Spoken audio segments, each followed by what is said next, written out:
If you look across the country, the jurisdictions with the strictest gun control laws, almost without exception, have among the highest murder rates and among the highest crime rates. That was Senator Ted Cruz during a panel at the Texas Tribune Festival in Austin on Saturday. He was speaking to many kids, teenagers, and students, and they weren't having it. Now, I don't want to put words in their mouths, and trust me, they have enough to say, and we'll get to that later. But when Ted Cruz said, quote, "If you look across the country, the jurisdictions with the strictest gun control laws, almost without exception, have among the highest murder rates and the highest crime rates," he's what the kids call, well, I'm not up on my slang, but I think they call it lies. Yeah, he's lying.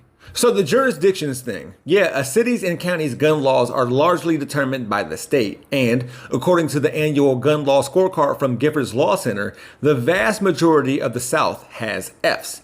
I'm not even going to make fun of their levels of education. Technically did. Most of those states vote Republican. Good thing they're already red, huh? Also, per Everytown, gun safety policies save lives. You can see that the states with the strongest gun law composite scores have lower rates of gun violence, and the inverse, weak gun law composite scores and higher rates of gun violence.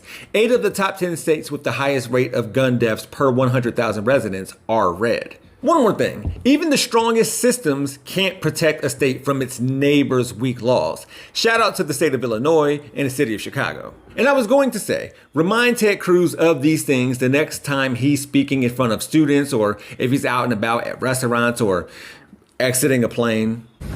Hey, we're in Houston. I thought we were going to Cancun.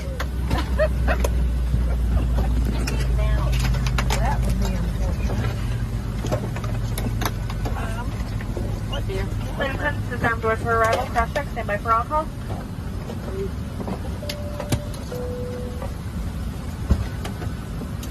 Senator, thank you for everything you've done since Uvalde. Thank you for everything you've done since Uvalde.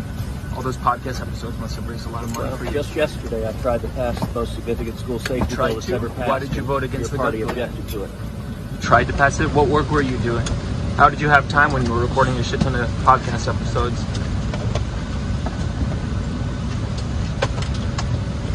You should ask why the Democrats objected to doubling the number You of should police ask why you don't know how to do your job without referring to other politicians. 15,000 new mental health. You should fix your tie too. Your collar. Listen to the man. Let's let him fly in peace. I'm fine. When children can get buried in peace, and we Do you know the facts at all, or are you just going to engage with No, I know the facts. Do you know any of the names of the Uvalde victims? I do, and ask why Chris Murphy objected and stopped the biggest school safety bill that could ever pass. You list any of their names, but you again. But you don't know. You don't turn care to a about the Democrat. facts. You're a partisan. That's okay. You're not a partisan. Or not. Booing him works just fine, which is what this crowd did when he touted his Securing Our Schools Act of 2022 and said one of the most effective ways to prevent mass shootings is to, quote, enhance security at vulnerable targets. Jeers work. Students doing so in between obviously bringing up the tragedy that occurred at Robb Elementary in Uvalde, Texas. Dope.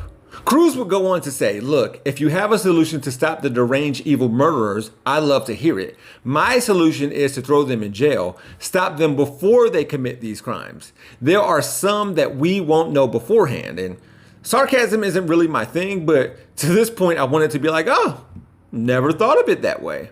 In response to more shouting from the audience, Cruz continued, but look, instead, you guys can sing Kumbaya with them and hope they'll just stop. But what you're proposing doesn't work. The crowd applauded when a person from the audience then yelled, 18-year-old boys don't need an AR-15. What more can I say? For Rebel HQ, I'm Jeff Wiggins. My architect knows Japanese. For more from the Young Turks, stay right here. To see additional content from yours truly, click on the Jeff Wiggins hashtag. You can also find me on my YouTube channel, We Gonna Be Alright. Thanks for watching.